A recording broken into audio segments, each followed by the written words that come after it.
Karibu kwa mara nyingine tena mtazamaji wa The World News katika kipindi hiki cha ulimwengu wa siasa. Jina langu ni Adam Hussein.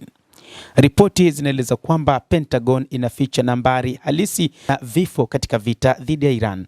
New York Times inaripoti. Inaelezwa kwamba kuna mamia ya wanajeshi wamejeruhiwa katika mashambulizi ambayo hapo awali hayakuripotiwa wiki iliyopita.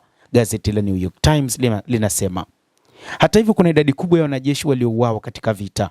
Pentagon imeficha habari kuhusu makumi ya wahudumu waliojeruhiwa na waliouawa wakati wa kipindi cha vita dhidi ya Iran. Gazeti la New York Times linaeleza. Siku ya Ijumaa ya wiki iliyopita, Iran ilishambulia eneo la kijeshi la Marekani huko Jordan na kuua wanajeshi wawili, kujeruhi 4 na mmoja kutoweka. Kwa mujibu wa gazeti la New York Times, hata hivyo, kuna makumi na mamia ya wanajeshi wa Marekani waliojeruhiwa vibaya na wengine kuuawa katika kipindi cha vita hivyo kutokana na aina ya mashambulizi yaliyofanywa na Jamhuri ya Kiislamu ya Iran kupitia jeshi lake la IRGC. Helikopta kadhaa pia zimeripotiwa kuharibiwa katika mashambulizi hayo.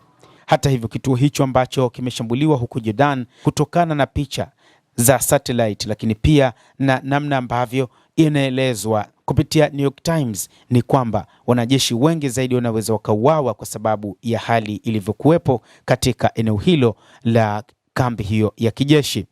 Afisa mmoja alieleza CNN kwamba huenda kuna idadi ya wanajeshi zaidi ya 427 waliojeruhiwa katika kipindi hiki kutokana na mashambulizi ya Iran. Chombo hicho kimeripoti kikitoa takwimu rasmi. Msemaji wa Pentagon Jean Parnell alisema kuwa kutoa taarifa za wakati halisi juu ya majeruhi kwa vyombo vya habari ni sawa na kutoa habari hiyo moja kwa moja kwa wapinzani wetu. Hata hivyo, idadi kubwa ya wanajeshi waliokufa nayo pia inatajwa kwamba ni moja kati ya namna ambavyo Marekani imekuwa ikijilinda zaidi, kuonyesha kwamba wanajeshi wake bado wapo na wanaendelea na mapambano. Na taarifa zaidi zinadaiwa kwamba kuna idadi kubwa ya wanajeshi ambao wanazidi kupelekwa katika Mashariki ya Kati kwa ajili ya kuziba mapengo ya wale waliouawa na wale ambao ni majeruhi ambao sasa hawawezi kufanya kazi tena za kijeshi. Parnell alikataa kile alichokiita mashtaka yasiyokuwa na msingi na yenye nia mbaya ya kuficha nambari za majeruhi. Madai ya kuficha ni upotoshaji unaokusudiwa kuwasumbua zaidi watu wa Amerika kutokana na washiriki watatu wa huduma kuuawa katika hatua hii, Parnell alisema kupitia ukurasa wa X.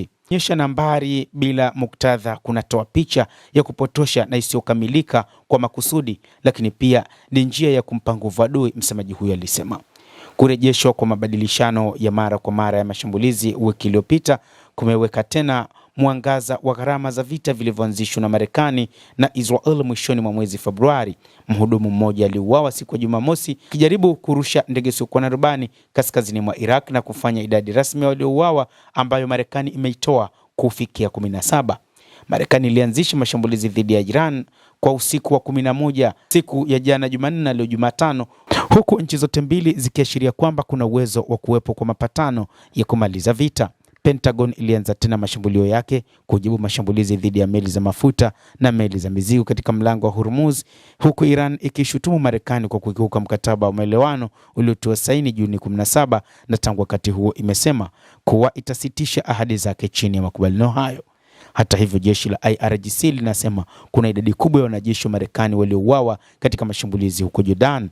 Jeshi hilo la mapinduzi limesema kuwa kutokana na namna walivyofanya shambulizi dhidi ya kituo hicho, huenda wanajeshi zaidi ya 40 wameuawa na wengi kujeruhiwa. IRGC ilisema katika wimbi hilo la 24 la operesheni Nasr 2 ilishambulia mahala ambapo vikosi vya jeshi la Marekani viliwekwa katika mkoa wa Arukban huko Jordan na kuwa idadi yao.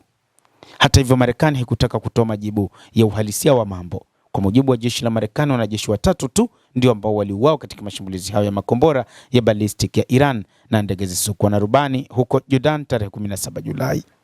Endelea kutufuatilia mtazamaji, lakini ni kusihi usisahau kulike, usisahau kucomment, kadhalika usisahau kusubscribe channel yetu hii ili upate habari hizi kwa mapana kupitia The World News. Jina langu ni Adam Hussein.